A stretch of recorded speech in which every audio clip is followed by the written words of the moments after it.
আজ সাধারণ মশলায় হালকা পাতলা ঘরোয়া ডিমের ঝোল রান্না আপনাদের সঙ্গে শেয়ার করব। নমস্কার বন্ধুরা, ওল্ড অ্যান্ড নিউ কুইজিনে আপনাদের প্রত্যেককে আন্তরিকভাবে স্বাগত জানাচ্ছি। বন্ধুরা, এই ডিমের ঝোল যেমন অল্প মশলায় সহজে তাড়াতাড়ি রান্না করা যায়, তেমনি খেতে দুর্দান্ত স্বাদের হয়। ধরুন হঠাৎ করে বাড়িতে অতিথি এলো, ঘরে রান্না করা তেমন কিছুই নেই, অথবা এমন কোনো দিন হয় যে তেমন কিছু রান্না করতেও ইচ্ছে করে না পরিবারের সদস্যদের জন্য। ঠিক সেই রকম কোনো একটি দিনে খুব কম মশলায় হালকা পাতলা ঘরোয়াভাবে এই ডিমের ঝোল রান্না করে আপনার অতিথি কিংবা পরিবারের সদস্যদের খাইয়ে দেখুন, তারা অবশ্যই আপনার এই ডিমের ঝোল রান্নার প্রশংসা করবেন। ডিমের ঝোল রান্নার জন্য 6টি ডিম নিয়েছি। এই 6টি ডিমের ঝোল করার জন্য 3 টেবিল চামচের মতো টক দই নিয়েছি এবং পরিমাণ মতো কয়েকটি মশলার গুঁড়ো, যেমন হলুদ গুঁড়ো, ঝাল লঙ্কার গুঁড়ো, জিরে গুঁড়ো, ধনে গুঁড়ো ও সামান্য জল এর সঙ্গে ভালোভাবে মিশিয়ে একটি মশলার গোলা তৈরি করে রাখব এবং পরবর্তীতে যখন ডিমের ঝোল রান্না করব তখন এই মশলার গোলা ব্যবহার করব। জলের সঙ্গে মশলার গুঁড়োগুলো খুব ভালোভাবে মিশিয়ে নিয়েছি। এবার টক দই চামচের সাহায্যে খুব ভালোভাবে ফেটিয়ে নেব। বন্ধুরা, 6টি ডিমের ঝোলের জন্য প্রতিটি গুঁড়ো মশলা 1 চা চামচ পরিমাণ নিয়েছি। গুঁড়ো মশলাগুলো জলের সঙ্গে গুলে রেখে টক দই খুব ভালোভাবে ফেটিয়ে নিয়েছি। এবার প্রথমে এই ডিমের প্রত্যেকটিকে আলাদাভাবে ডিমের পোস্ট তৈরি করে নেব। ডিমের পোস্ট তৈরি করার জন্য চুলায় কড়াই বসিয়ে মিডিয়াম ফ্লেমে গরম করে নিয়ে দিয়ে দিচ্ছি রিফাইন্ড অয়েল। রিফাইন্ড অয়েল কড়াইয়ের গায়ে ভালোভাবে লাগিয়ে দিয়ে এর মধ্যে প্রথমে একটি ডিম ভেঙে দিচ্ছি এবং কড়াই ধরে ঘুরিয়ে ডিমের কুসুম গোটা রেখে ডিমের সাদা অংশ কড়াইয়ের গায়ে ছড়িয়ে দিয়ে এর মধ্যে সামান্য লবণ ও লঙ্কা গুঁড়ো দিয়ে তারপর এই ডিমের সাদা অংশ খুন্তির সাহায্যে ডিমের কুসুমের ওপর ভাঁজ করে তুলে দিয়ে 15 থেকে 20 সেকেন্ড সময় পর্যন্ত কড়াইতে রেখে কড়াই থেকে তুলে নেব। বন্ধুরা, এর ফলে ডিমের ভেতরে যে কুসুম, সে কুসুম কাঁচাই থেকে যাবে, খুব বেশি সেদ্ধ হবে না। তো এইভাবে প্রতিটি ডিম পোস্ট করে নেব।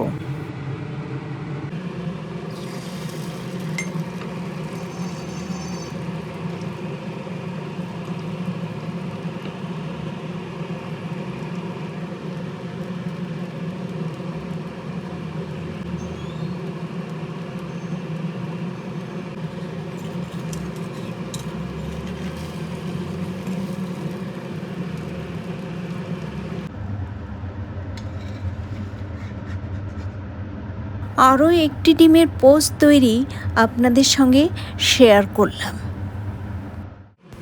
6টা ডিমের পোস্ট তৈরি করে তুলে নিয়েছি। এবার কড়াইতে পরিমাণ মতো রিফাইন্ড অয়েল দিয়ে এর মধ্যে 1 চা চামচ পরিমাণ ঘি অ্যাড করছি। তেলের সঙ্গে ঘি মেল্ট হওয়ার পর এর মধ্যে দারচিনি, মুখ ফাটিয়ে নেওয়া এলাচ ও একটি কাঁচা লঙ্কা 2 টুকরো করে ভেঙে তেলের মধ্যে ফোড়ন দিয়ে নেড়ে চেড়ে ফোড়ন থেকে সুগন্ধ বেরোলে এর মধ্যে পেঁয়াজ কুচি দিয়ে ভালোভাবে নেড়ে চেড়ে পেঁয়াজ কুচি খুব সুন্দর সোনালি কালার করে ভেজে নেব।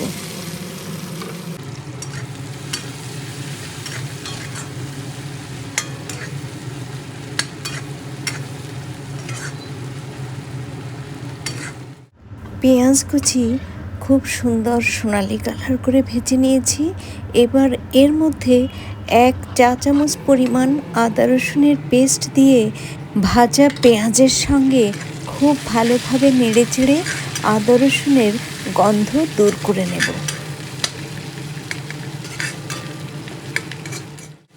ভাজা পেঁয়াজের সঙ্গে আদা রসুনের পেস্ট এমনভাবে ভেজে নিয়েছি যে আদা রসুনের গন্ধ চলে গেছে, সেই সঙ্গে ভাজা পেঁয়াজ আরও খুব সুন্দরভাবে ভাজা হয়ে ঠিক যেন পেঁয়াজ বেরেস্তার মতো হয়ে গেছে।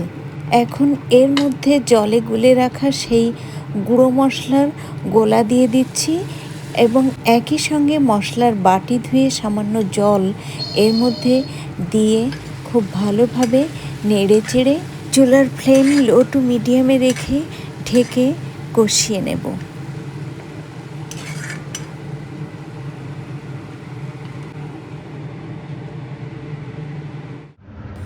ঢাকনার বাইরে থেকে দেখা যাচ্ছে মশলার ওপর তেল ভেসে উঠেছে।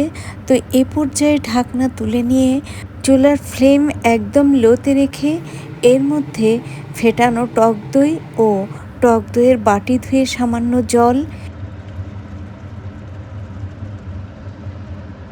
একই সঙ্গে স্বাদ অনুসারে লবণ ও আধা চা চামচ পরিমাণ চিনি দিয়ে সব উপকরণ খুব ভালোভাবে ডাল ঘোটার মতো ঘুটে ঘুটে ও নেড়ে চেড়ে কষানো মশলার সঙ্গে টক দই খুব ভালোভাবে মিশিয়ে দিয়ে ঢেকে আবারও কষিয়ে নেব। ঢাকনা তুলে নিচ্ছি।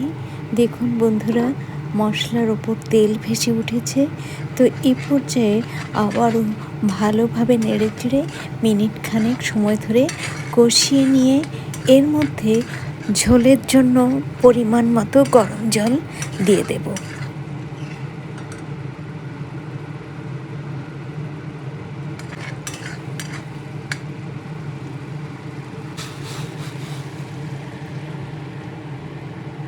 ডিমের ঝোল রান্নার এ পর্যায়ে চুলার ফ্লেম মিডিয়ামে রেখে কষানো মশলার সঙ্গে জল খুব ভালোভাবে নেড়েচেড়ে মিশিয়ে দিয়ে মিনিট খানেক ফুটিয়ে নেব এবং তারপর একে একে এই ফুটন্ত ঝোলের মধ্যে ডিমের পোস্টগুলো দিয়ে দেব।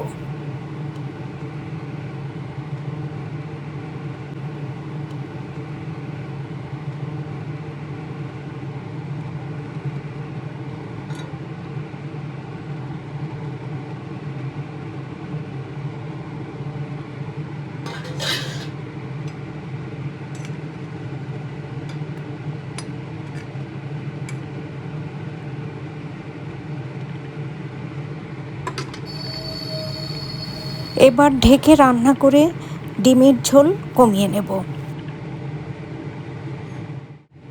ঢাকনা তুলে নিচ্ছি। দেখুন বন্ধুরা, ডিমের ঝোল যতটুকু রয়েছে এর থেকে বেশি ঝোল আর কমাবো না।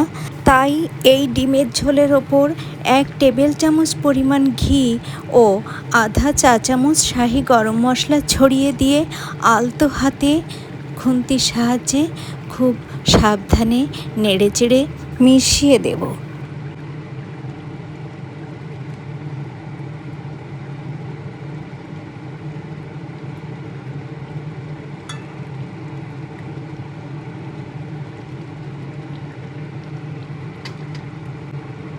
এখন এই ডিমের ঝোলের ওপর সামান্য কাসুরি মেথি ও 4টে কাঁচা লঙ্কা ছড়িয়ে দিয়ে ঢেকে দেব এবং সঙ্গে সঙ্গে চুলাও বন্ধ করে দেব।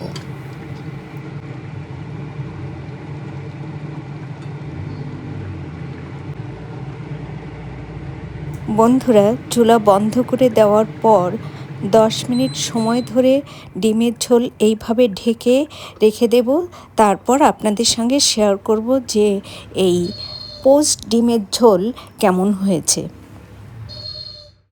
প্রায় 10 মিনিট সময় ধরে এই ডিমের ঝোল ঢেকে রাখার পর ঢাকনা তুলে নিচ্ছি। দেখুন বন্ধুরা, খুব সহজে অল্প মশলায় পোস্ট ডিমের ঝোল কেমন হয়েছে। বন্ধুরা, এই পোস্ট ডিমের ঝোল সাদা ভাত, পোলাও, বাসন্তী পোলাও, ফ্রায়েড রাইস, রুটি, লুচি, পরোটার সঙ্গে খেতে খুব ভালো লাগবে। আপনারা সম্ভব হলে একবার এইভাবে পোস্ট ডিমের ঝোল রান্না করে খেয়ে দেখুন। আশা করি আপনাদের খুব ভালো লাগবে। আজ এ পর্যন্তই। এতক্ষণ ধরে আমার যে সকল প্রিয় বন্ধুরা আমার পাশে থেকে অতি ধৈর্য সহকারে এই পোস্ট ডিমের ঝোল রান্না দেখলেন, তাদের এবং ভবিষ্যতে যে সকল বন্ধু দেখবেন তাদের প্রত্যেককে অসংখ্য অসংখ্য ধন্যবাদ। ভালো থাকুন, সুস্থ থাকুন। আবারও দেখা হবে পরবর্তীতে কোনো না কোনো ভিডিওর সঙ্গে।